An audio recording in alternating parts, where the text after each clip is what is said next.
Your pulse is way too high. I have to finish this. You're gonna shock your system. Just give me the dosage. Absolutely not. Your pulse is lying, mister. Russo Elena March whispered, two fingers pressed beneath the stranger's jaw, while the trauma monitor painted a perfect, impossible rhythm behind her.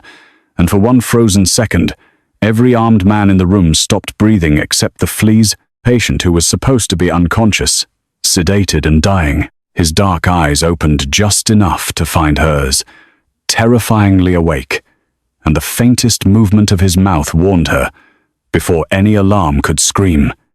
Do not let the doctor with blue gloves touch me, while the rain-lashed ambulance bay outside filled with footsteps that sounded like an execution arriving early. Elena March was a beautifully plus-size emergency nurse, whose lush, generous curves made arrogant men underestimate the steadiness of her hands. Lorenzo Russo entered St. Gabriel's Hospital as a wounded stranger under a false name, surrounded by guards and secrets. Dr. Cameron Vale, Elena's former fiancé and current tormentor, thought one public insult would keep her silent. He did not know. Lorenzo ran Boston's most feared Mafia empire, and he did not know Elena had survived battlefields long before she learned to survive hospital politics, where reputation could cut deeper than any scalpel, and silence could become a real weapon. The midnight trauma call shattered St. Gabriel's emergency department like a brick through stained glass, sending residents, nurses, porters, and security officers sprinting toward Bay 3, while rain hammered the ambulance doors. Outside, Elena March was already moving before the intercom finished cracking through the ceiling. She snapped on gloves, checked suction, counted exits without meaning to, and pushed the crash cart with the smooth force of a woman who had learned long ago that panic wasted seconds. The nurses called her calm. The paramedics called her iron. Administrators called her difficult because she refused to smile when men confused cruelty with leadership. She carried her curves with quiet confidence, not because the world made that easy, but because patients stopped bleeding under her hands and frightened mothers listened when she spoke. Elena's soft, round figure filled navy scrubs tailored to move with her, not hide her, and her dark curls were pinned so tightly they never fell into a sterile field. A thin scar crossed her left wrist, hidden beneath her watch, a remnant from a deployment she never discussed during coffee breaks. Whenever stretchers rolled in hot, she planted her feet like the floor belonged to her. Tonight, it would have to. The ambulance burst open with two paramedics drenched in rain, a pale man on a stretcher, and four silent men in black coats who did not look like family. They looked like weapons wearing expensive wool. Male, mid-30s gunshot grazed to the ribs, possible poisoning, blood pressure dropping. One medic shouted, but the tallest guard cut him off with a stare sharp enough to slice glass. His name is Mr. Rinaldi, the guard stated. Elena noticed the cufflink first, polished silver engraved with one word, Russo. She noticed the lie second. The patient's pulse was too disciplined for a dying man. Dr. Cameron Vale swept into the bay, wearing surgical blues, a bored expression, and the same cologne Elena had once scrubbed from her sheets after throwing him out. He was brilliant enough to be dangerous, and vain enough to become stupid when challenged. Move aside, Elena, he ordered, eyes sliding over her body with familiar contempt. We need people who can fit between the bed and the wall. A resident snorted before choking it back. Heat climbed Elena's neck, but her hands stayed on the patient. Cameron leaned closer and murmured, heavy hands, heavy body, heavy mistakes. Don't make one tonight. Elena did not answer him. That was the old habit, the survival habit, the one he had carved into her during 3 years of engagement dinners, where he corrected her portions and called it concern. She watched the patient instead. His lashes did not flutter like a sedated man's. His throat moved when the door opened. His pulse beneath her fingers kicked hard only when a new anesthesiologist stepped into the bay wearing blue gloves instead of the standard gray. Elena's stomach tightened. She had seen fear disguised as stillness before. Dust, gun oil, a desert clinic after midnight overseas. Back away from the central line, Elena commanded, her voice low enough that only the people nearest the bed heard it, but firm enough that the fake doctor stopped mid-step. Cameron turned slowly, irritation flashing across his handsome face. "Excuse me." Elena kept her palm over the patient's chest and watched the syringe in the man's gloved hand. Clear fluid. No label. No nurse verification. No medication scan. The patient's monitor still looked calm. Yet beneath her fingers his carotid beat slammed a different warning into her skin. Machines could be fooled. A body, if you listened closely enough, begged for truth. The man in blue gloves smiled too quickly. "Emergency sedative," he replied, reaching again. Elena shoved the crash cart sideways, blocking his hip with the metal corner. The syringe clattered against the rail. Cameron cursed. "Elena, have you lost your mind?" The fake doctor lunged and, training older than St. Gabriel's, slammed awake inside her. She did not scream. She drove her weight down, caught his wrist twisted until the needle spun away, and rammed the alarm button with her elbow. Red light washed the bay. The armed men finally moved, but Lorenzo Russo's eyes stayed locked on her, like she had just rewritten fate. Security flooded the trauma bay, but the room had already split into believers and cowards. The fake anesthesiologist hit the wall under the grip of 2 Russo guards, his blue gloves smeared with antiseptic and rainwater. Cameron's face went white for half a second before he rebuilt his arrogance like a surgeon closing skin. This nurse attacked a physician during a critical event, he announced loud enough for everyone to hear. She is emotionally unstable, and everyone knows why. His gaze swept her body again. She has a habit of overcompensating. Elena felt the words land. She did not bleed where anyone could see. The patient needed her more than her pride did, so Elena turned back to the bed and kept working. She cleaned the wound, called for tox screens, and requested atropine before Cameron could pretend he had thought of it first. The stranger's pulse steadied under her hand. His gaze followed her every movement.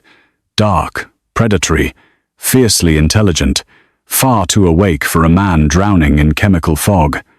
When she cut away his ruined shirt, she found no softness in him, only bruised muscle, old scars, and the unmistakable posture of someone who had never once expected mercy from the world. He recognized that in her, too. 2 hours later, the hospital locked itself around the wounded stranger. Elevators stopped at guarded floors. Badge readers flashed red near the ICU. Men in black coats appeared at corners where volunteers usually stacked blankets. Elena was charting outside room 7 when one of the guards stepped aside and revealed the patient sitting upright, despite orders an IV taped to his hand. A masterfully tailored charcoal suit jacket draped over the chair like a threat, waiting to be worn. "Miss March," he called, his gravelly baritone scraping through the quiet hallway. "You saved my life, and you still have not asked me who I am." "You were admitted under Rinaldi," Elena replied, keeping the workstation between them because training had not made her foolish. "Your cufflink," says Russo. "Your guards look like they own more guns than patients. That is enough information for a nurse who enjoys living." His mouth curved, not quite a smile. Lorenzo Russo. The name moved through the hallway colder than the air conditioning. Elena had heard it whispered by police officers. Union men? And a dying patient with a bullet in his abdomen. Russo meant ports, judges, nightclubs, disappearances, and favors nobody refused. Her throat tightened. She had touched his pulse. She had challenged an assassin for him. "I should transfer your care to another nurse," Elena said, stepping back so fast her shoulder brushed the supply cabinet. Lorenzo swung his legs off the bed too, controlled to be weak, too dangerous to be dismissed. No, it was not shouted. It did not need to be. The single word pinned the hallway in place. His large, calloused hand closed around her wrist before she could retreat warm, despite the coldness in his eyes. Gentle enough not to hurt and firm enough to prove escape was theoretical. Elena's breath caught. "Cameron is my superior." He was stressed. Lorenzo rose, the movement slow and predatory, like an apex creature unfolding in too small a cage. The IV line tugged. He ignored it. A stressed man asks for help. A coward insults a woman where subordinates can laugh safely. His gaze traveled over her face, not her chart, not her badge, not the curves Cameron had tried to make into a weapon, Who taught him he could speak to you that way? Elena looked down. The answer tasted humiliating. I did, maybe, by staying quiet too long. Lorenzo's jawline hardened, chiseled from granite. No, Elena. He taught himself. He said her name as if it belonged on expensive paper and holy walls. Elena hated the sudden ache in her chest. Mr. Russo, I saved a patient, not a crime boss. I do not want protection, favors, threats, or whatever men like you call gratitude. His eyes darkened, fathomless and calm. Men like me call it debt.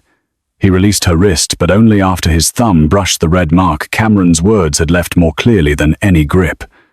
Give me his name. She laughed once, bitter and frightened. You already know it. Lorenzo tilted his head. I want to hear you stop protecting him. Dr. Cameron Vale, she whispered. The confession slipped out like blood through gauze. Lorenzo's expression did not change, and somehow that was worse than rage. I will remember that. Elena backed toward the door. Remember it quietly. He stepped closer, broad shoulders filling the room, four-pole rolling beside him like a ridiculous little servant to a king. I do nothing quietly when someone harms what is mine to protect. Her spine snapped straight. I am not yours. For the first time, a real smile touched his mouth, dark and dangerous. Not yet. But tonight, while killers walk this hospital, you are under my protection, whether you approve or not. The ICU corridor was full when Lorenzo Russo walked out of room 7 in a borrowed black shirt, blood seeping faintly through fresh bandages and command wrapped around him like armor. Conversations died first. Then monitors seemed louder. A surgeon carrying coffee stopped so abruptly the cup trembled against its lid. Nurses who had ignored Elena's humiliation lowered their eyes. The crowd physically parted, creating a path from room 7 to the nurses' station, where Cameron Vale stood dictating notes as if reputation could be louder than truth. Elena followed only because Lorenzo's guard moved beside her, but with each step the whispers changed shape. They were not laughing now. Cameron looked up and went still. He had operated on senators, charmed hospital donors, and humiliated residents into worshipping him, but power recognized power, and his body understood Lorenzo before his pride caught up. Mr. Russo, he began, voice too smooth. You should be in bed. Lorenzo stopped close enough that Cameron had to tilt his head back. And you should be on your knees apologizing to the nurse who kept poison from my vein. The hall fell into stunned silence. Elena heard a ventilator hiss from behind a glass door. She heard rain tapping the windows. She heard Cameron swallow like a man hearing his own verdict. That woman disrupted protocol, Cameron said, but his confidence cracked on the word woman. Lorenzo's low, lethal purr cut through him. That woman listened when your monitor lied. That woman saw an assassin you invited to my bedside. Cameron's face blanched. I invited no one. Lorenzo leaned in, speaking so softly the nearest residents strained to hear. Anyone who disrespects her disrespects me. Anyone who endangers her because she protected me will learn what consequences feel like when they arrive wearing polished shoes. Elena should have felt horrified. Instead, beneath the fear, something wounded inside her lifted its head and breathed. Cameron tried to laugh, but nobody joined him. The medical director appeared near the elevator, pale and silent, holding a tablet that had clearly been delivered by Russo's men faster than hospital IT could blink. Lorenzo did not look away from Cameron. You had a diamond in your department and treated her like an inconvenience because your hands could not hold what her hands could save. Elena's eyes burned not with shame this time, but with the shock of hearing herself described as valuable in public. Cameron's lips parted. No apology came. Lorenzo straightened. Enjoy your last night wearing that badge, Doctor. By morning, it will weigh more than your pride. At dawn, Cameron Vale discovered the first layer of ruin in the physician's parking garage. His silver Mercedes sat untouched, perfectly polished, but his hospital badge would not open the side entrance. The scanner flashed red. Access denied. He tried again harder, as if expensive education could bully a machine. Behind the glass, 2 compliance officers waited with the chief medical officer and a pair of federal agents who looked bored by panic. Dr. Vale, one agent called, holding a folder thick with printed logs. We have questions regarding medication overrides, falsified surgical notes, and unauthorized visitor access to a restricted trauma bay. Cameron's mouth went dry. By 9, the second layer opened under him. Every account linked to his private consulting company froze pending investigation. His secret payments from the Moretti syndicate, disguised for years as device advisory fees and offshore lecture honoraria, appeared in neat columns on a federal evidence sheet. Cameron stared at numbers that had made him arrogant and felt them turn into chains. His phone would not stop buzzing. Board members wanted distance. Wealthy patients cancelled procedures. His attorney said nothing reassuring. In a luxury hospital conference room that still smelled of burnt coffee, Cameron realized Lorenzo Russo had not needed bullets to destroy him. Documentation had sharpened itself into a knife. By noon, the third layer took his reflection. Vanessa Lee, the glossy charity chairwoman he had paraded through galas after leaving Elena, arrived at his condo with 2 suitcases and a face emptied of affection. "You told me she was unstable," Vanessa snapped, diamond bracelet flashing as she yanked dresses from his closet. "You told me Elena ruined your life because she was jealous and insecure." Cameron grabbed her wrist, but she pulled free with visible disgust. "Do not touch me. My father's foundation will not be connected to a surgeon bribed by criminals and caught humiliating the nurse who saved a donor's life." The elevator swallowed her perfume and his future. Elena learned most of it through hospital whispers, which traveled faster than infection and with less shame. By evening, Cameron's name had vanished from the surgery board. His portrait disappeared from the donor wall. The resident who had laughed at her body avoided her gaze so fiercely he nearly walked into a medication cart. Elena should have felt triumphant. Instead, she felt hollow and frightened by how quickly a powerful man could fall when another darker, powerful man decided gravity should notice him. At her locker, she found Lorenzo's charcoal jacket folded over a bench, clean now, smelling of cedarwood rain and controlled violence. A note rested on top. "You walk through storms as if you are apologizing for taking up space. Stop apologizing." Elena read the note 3 times, furious that it touched exactly the bruise she had hidden deepest. She shoved it into her pocket and finished her shift, refusing the private car waiting outside the staff entrance. That was her first mistake. The parking garage beneath St. Gabriel's had always made small sounds, bigger tire squeals, dripping pipes, distant doors closing like traps. Eleanor noticed the black van before she reached her sedan. She noticed Cameron beside it, unshaven, shaking, wearing yesterday's suit, and a desperation that smelled worse than sweat. "You have to fix this," Cameron hissed, stepping into the aisle with a man Elena recognized too late as the fake anesthesiologist, now without blue gloves and with a bruised jaw. "Tell them you panicked. Tell them you misread the syringe. Tell Russo you lied because you hate me." Elena stopped walking and let her bag slide from her shoulder, not from fear, but because both hands needed to be free. "Move, Cameron." His laugh cracked. "Still pretending you are bigger than the room." The assassin's eyes dragged over her body. "She is bigger than most things," Cameron sneered. "Good. Then she will be easy to grab." Something old and disciplined rose in Elena, colder than anger. She saw distance, angles, weight, breath. She saw the van door half open, the oil slick near Cameron's shoe, the emergency call pillar 15 feet away, and the oxygen tank mounted on a service cart. Afghanistan had taught her that terror was just information arriving loudly. "Cameron," she murmured, "buying 1 second, you never listened when I said my first nursing job was not in a hospital." He frowned. The assassin reached. Elena moved first. Her soft, magnificent body did not make her slow. It gave her mass power and an unshakable center of gravity. She slammed her heel into the assassin's instep, drove her shoulder into his sternum, and sent him backward over the service cart hard enough to crack plastic. Cameron lunged for her hair. Elena caught his arm, pivoted, and dropped her full weight through her hips the way a combat instructor had taught her, beneath a sun-bleached tent while mortar fire stitched the horizon. He hit the concrete with a sound that stole the breath from him. The assassin recovered, knife flashing. Elena snatched the oxygen tank, swung low, and knocked his wrist aside. Metal rang. The knife skidded beneath a car. She hit the emergency pillar with her elbow. The alarm wailed through the garage. Cameron crawled sobbing curses, but Elena planted one knee between his shoulder blades and pinned him with the calm, crushing practicality of a nurse holding pressure on an artery.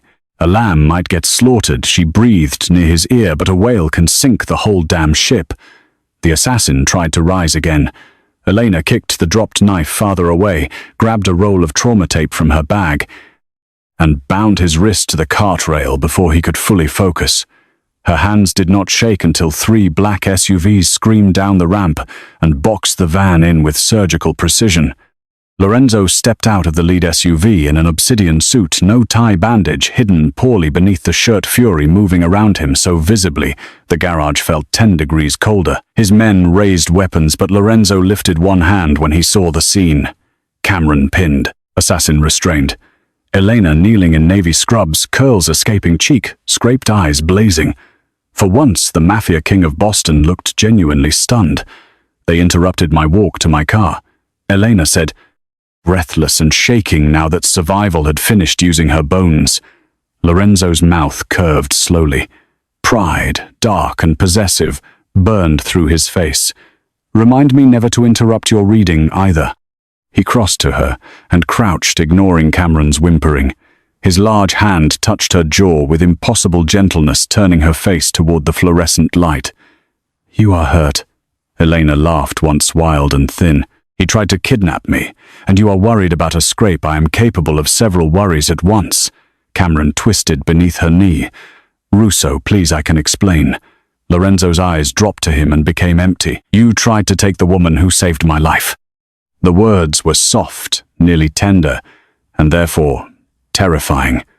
Elena felt Cameron tremble through the concrete. She also felt her own power returning. No, Elena said before. Lorenzo could give whatever order waited behind his teeth. The garage went silent. His men looked at her as if she had stepped between wolves and meat. Lorenzo did not blink. No, he repeated. Elena rose carefully, refusing his hand until she knew her knees would obey. He loses his license. He tells the truth. He faces prison. I will not become evidence in a revenge story where every man decides what happens to my body. Lorenzo studied her dark eyes, unreadable. Then slowly he nodded. The law can have him breathing. The Morettis can have disappointment. I can live with that. By the next morning, Cameron Vale's collapse became official rather than whispered. The hospital suspended his privileges. The state board opened proceedings, and federal investigators connected his false medication overrides to 3 old cases Elena had once questioned and been told to forget. He signed a statement in a locked conference room with a trembling hand because Russo men waited outside and federal agents waited inside, leaving him nowhere impressive to stand. The fake anesthesiologist turned informant before lunch. The Moretti syndicate cut Cameron loose by sunset. No one needed to touch him. Fear did enough. Elena watched through glass as he was led away and felt absolutely nothing but pity. That evening, a matte black box appeared outside Elena's apartment door in Beacon Hill, too elegant to be mistaken for a normal delivery and too heavy to ignore. Inside lay a deep crimson dress folded beneath black tissue, its fabric rich as spilled wine, cut with a neckline that framed strength instead of begging forgiveness, and seams designed to celebrate, not conceal. Beneath it waited shoes, a coat, and a cream card written in sharp, commanding script. A queen should never dress like a shadow. Wear red tonight. My driver will collect you at 8. Elena should have thrown the card away. Instead, she pressed it to her racing heart. The driver brought her to the private top floor of the Harrington Hotel, where Boston glittered below in wet gold and black water, and Lorenzo Russo stood beside a window like the city had signed itself over to him. He wore midnight blue tonight, masterfully tailored. The fabric fitted across broad, muscular shoulders that still carried injury, without admitting weakness. When Elena stepped from the elevator in crimson conversation among the guards, simply stopped. Even hardened men stared at the floor because looking at her felt too intimate. Lorenzo looked directly, worshipfully. You look, he began, then exhaled, as if language had betrayed him. You look like every war I would choose. Elena's blush rose hot, but she did not look down. That sounds dangerous. Lorenzo came forward, took her hand and pressed his lips to her knuckles. Accurate things often are. Dinner waited at a table set for 2 handmade pasta, with black truffle roasted branzino, with lemon and fennel figs glazed in honey and red wine, so deep it looked almost ceremonial. He pulled out her chair himself. He asked about her mother, her training, the scar on her wrist, the reason she left field medicine. He listened without interrupting, without correcting, without once treating her body like a flaw waiting to be edited. So Elena told him more than she meant to. She told him about the military convoy, hit outside Kandahar, about holding a teenage interpreter's hand through a long evacuation, about returning home to a hospital that liked her better when she pretended courage had never lived in. Here, she told him Cameron had loved being admired, not loving her, and that his insults began as jokes before they became architecture. Lorenzo's face remained still, but his hand tightened around his glass until she thought the stem might break. He tried to make you smaller because he was terrified of your scale, he said. A small man's oldest prayer. Lorenzo offered his own truth in pieces, each one sharp enough to draw blood. His younger brother had died because a surgeon on a syndicate payroll delayed care after a street attack, and Lorenzo had spent years buying hospitals' influence without ever trusting one. The night he arrived at St. Gabriel's, he had known someone in the medical chain was compromised, so he slowed his breath, controlled his pulse, and let the assassin reveal himself. "But my body betrayed me when you touched me," he admitted, voice a dangerous rumble. Not fear. Recognition. Elena stared at him across candlelight. Recognition of what his eyes held hers. Mine. Before she could answer, the private elevator opened and 2 Russo guards brought Cameron Vale into the room, wearing a cheap grey suit, bruised pride, and panic polished into obedience. He did not look like the surgeon who once ruled operating theatres. He looked like a man who had sold his soul on credit and discovered the interest rate at midnight. Elena's stomach clenched, but not with longing, not with fear. Pity. Absolutely nothing but pity. Cameron's eyes filled when he saw her in crimson. "Elena, please," he whispered. "Tell them I helped. Tell them I was forced. You know I am not built for prison." Elena folded her napkin slowly and stood. The crimson dress moved with her like flame deciding where to burn. "You were built for applause, Cameron. That is not the same as innocence." He flinched. "I loved you once." She shook her head. "No. You loved that I made you look generous when you stood beside me. You loved having someone to shrink in private so you could seem large in public." Lorenzo remained seated, silent as a loaded gun. Cameron fell to his knees, sobbing now. "Please. You are a good person." Elena's voice softened, which somehow hurt him more. "Yes. That is why I will not lie for you." Lorenzo rose only after Elena finished speaking. He stood beside her, not in front of her, and that mattered more than the guards or the money or the fear gathered in the room. "You will give your full statement to the federal team," he told Cameron. "You will name every Moretti contact, every falsified chart, every payment. In return, you remain useful enough that no one needs to silence you." Cameron nodded violently, tears shining on his cheeks. Elena watched him taken back into the elevator and felt the old wound close without drama. Not healed completely, just closed enough to stop letting him live inside it. When the doors shut, the room seemed to exhale. Lorenzo turned to Elena with something rawer than power in his face. "Are you afraid of me?" The question came quietly, but it carried the whole night inside it. Poisoned syringes, red alarms, ruined men, black SUVs, and the terrifying tenderness of his hand on her jaw. Elena looked at the Mafia boss who could bring hospitals to their knees and still step aside when she said no. "I am afraid of how easily you could make choices for me," she answered. His expression tightened. "Then I will ask." She lifted her chin. "And I will answer." "Good," Lorenzo murmured, and the single word lost its violence, becoming something close to reverence. He reached for her slowly this time, giving her every chance to move away. Elena did not. His hand settled at her waist, warm through crimson fabric, and his gaze traveled over her lush curves with awe rather than hunger, as if her softness and strength had solved an old argument inside him. "From this night forward, anyone who disrespects you answers to me," he said. "But anyone who tries to own you answers to you first. Elena smiled, then small and devastating. That includes you, Mr. Russo. His laugh was quiet thunder. Especially me. The kiss was not gentle because gentleness alone could not contain them, but it was careful in the places that mattered. Lorenzo bent as if approaching an altar. Elena rose as if she had never been too much, never too large, never too loud, never too difficult to deserve worship. His mouth met hers like a vow spoken against every insult that had ever tried to bury her. Outside, Boston glittered cold and wet. Unaware that its darkest king had just been brought to his knees by a nurse who heard the truth inside a lying pulse. Some crowns are not inherited. Some are claimed in blood pressure, silence, and red silk. By morning, St. Gabriel's had a new story, and none of the whispers belonged to Cameron Vale. They spoke of Elena March, the curvy nurse who stopped an assassin, exposed a corrupted surgeon, and made Lorenzo Russo obey the word no. They spoke of how the Russo Empire funded a trauma ethics initiative in her name without daring to put her under anyone's ownership.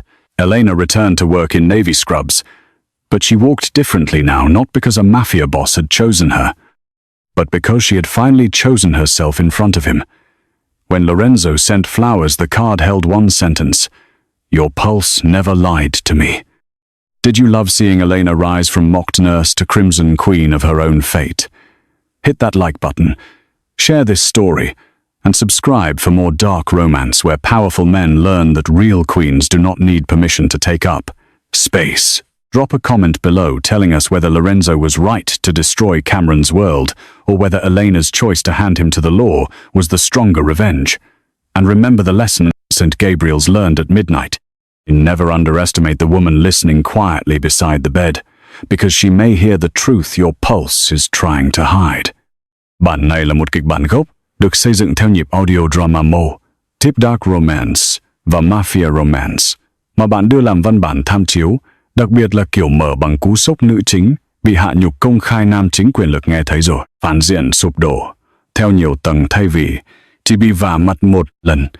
Mình cũng giữ yêu cầu mỗi đoạn dài như một dòng lớn để phù hợp kể chuyện và hạn chế ngắt cảnh vụn khi chuyển thành video.